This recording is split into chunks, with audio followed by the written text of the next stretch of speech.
VK News, राष्ट्र के नाम। नमस्कार, मैं अभिराज और आप देख रहे हैं वीके न्यूज। उत्तर प्रदेश में जैसे जैसे चुनाव नजदीक आ रहे हैं वैसे वैसे राजनीतिक सुगबुगाहट अब तेज हो रही है।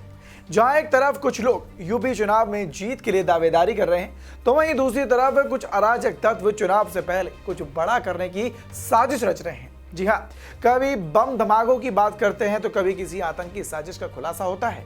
सिर्फ इतना ही नहीं, बीते कुछ दिनों में कई बार उत्तर प्रदेश को दहला कर रख देने वाले धमकी भरे पत्र लिखे जा रहे हैं। कभी मंदिरों को तो कभी रेलवे स्टेशनों को बम से उड़ाने की धमकियां दी जा रही हैं। इस बीच एक मामला सामने आया है जहां देवबंद से एक और धमकी भरा पत्र मिलने से हड़कंप मच गया। और सबसे हैरानी की बात तो यह है कि इस पत्र में सूबे के मुख्य योगी आदित्यनाथ और किसान मंच के राष्ट्रीय अध्यक्ष को जान से मारने की धमकी दी गई है। इस पत्र में जो लिखा था उसने पुलिस कर्मियों को भी रातों की नींद उड़ा दी है। आपको बता दें कि मुख्यमंत्री योगी आदित्यनाथ और भारतीय किसान मंच के राष्ट्रीय अध्यक्ष देवेंद्र तिवारी को पत्र के जरिए जान से मारने की धमकी दी गई है। देवबंद से भेजे गए धमकी भरे पत्र में मुख्यमंत्री योगी आदित्यनाथ को भी मार डालने की बात कही गई है। आपको बता दें कि इसमें खास बात तो यह है कि लिफाफे पर भेजने वाले का नाम, पता और मोबाइल नंबर भी लिखा हुआ है। यह पत्र डाक के जरिए भेजा गया है और देवबंद से भेजा गया है, जिसमें गौ रक्षा को बंद करने की धमकी तक दी गई है। और ऐसे में धमकी देने वाले व्यक्ति ने पत्र में अपना नाम मोहम्मद अजमल बताया है। पत्र में भेजने वाले व्यक्ति का दिया गया नंबर हालांकि सहारनपुर के मोहम्मद मदरी का है।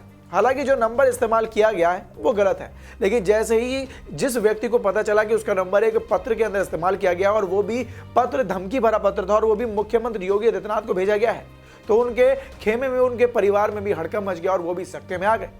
आप इस पत्र को देख सकते हैं जिसमें लिखा हुआ है कि अब तू अपनी जान बचा ले, मेरा नाम मोहम्मद अजमल है, तू मेरा कुछ नहीं बिगाड़ पाएगा, आज से तेरी उल्टी गिनती शुरू हो गई है। पत्र में लिखा हुआ है कि मुख्यमंत्री के पास तो सुरक्षा रहती है, वरना उन्हें भी उड़ा दिया जाता। पत्र में साथ में यह भी लिखा गया है कि पत्र भेजने वाले ने गौशाला को सर्वे बंद करने की बात भी लिखी है। आरोपियों ने, आपको बता दें कि आरोपी ने रंजीत बच्चन और साथ ही कमलेश तिवारी हत्याकांड का भी जिक्र किया और लिखा कि इन दोनों को भी इसी तरह से तुम्हारी भी हत्या की जाएगी। भारतीय किसान मंच के राष्ट्रीय अध्यक्ष देवेंद्र तिवारी को धमकी भरा पत्र जैसे ही मिला, तो आइए अब आपको सुनाते हैं कि इस मामले पर जानकारी देते हुए उन्होंने क्या कुछ कहा। देवेंद्र तिवारी, राष्ट्रीय अध्यक्ष भारतीय किसान मंच। आज दोपहर में भ्रमण के बाद में जब मैं ऑफिस आया तो मुझे एक चिट्ठी प्राप्त हुई जिसमें मुझे जान से मारने की धमकी दी गई है। भेजने वाले हैं मोहम्मद अजमल 465 का देवबंद बरेली। इनका टेलीफोन नंबर है 9154/0320। इन्होंने जान से मारने की धमकी दी और गौ सेवा को लेकर उन्होंने कहा कि अब गायों पे काम करोगे तस्करी पे तो तुम्हें जान से मार दिया जाएगा। फिलहाल ये पूरा मामला लखनऊ कमिश्नरेट ने थाना आलमबाग में मामला दर्ज कर लिया गया है, लेकिन ये कोई पहली बार नहीं है। इससे पहले भी लखनऊ में धार्मिक स्थलों को बम से उड़ाने की धमकी भरा पत्र भेजा गया था और देवेंद्र तिवारी की तहरीर पर पुलिस ने आलमबाग कोतवाली में एफआईआर दर्ज कर ली है और मामले की जांच में जुट गई है। पत्र में देवेंद्र तिवारी को संबोधित कर लिखा गया कि तुमने गौशाला और गौरक्षा के नाम पर हम लोगों को परेशान कर रखा है। इसका मतलब यह है कि जो लगातार गौरक्षा के नाम पर जो लगातार एनकाउंटर हो रहे हैं उससे भी कहीं ना कहीं आक्रोशित इनमें नजर आ रहा है और उसी का नतीजा है कि इन्होंने पत्र लिखकर इस तरह की धमकी दी है।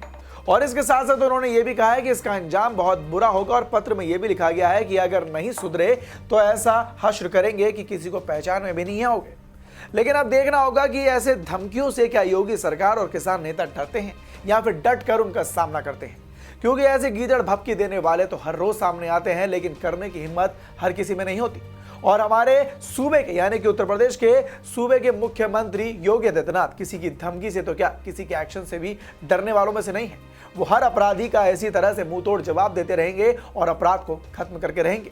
अब इस खबर पर आप भी अपनी राय हमें कमेंट बॉक्स में कमेंट कर जरूर बताएं और देखते रहें वीके न्यूज। धन्यवाद। ये है ड्रीम मीडिया नेटवर्क और आप देख रहे हैं देश का पहला 24/7 digital news channel VK News, राष्ट्र के नाम।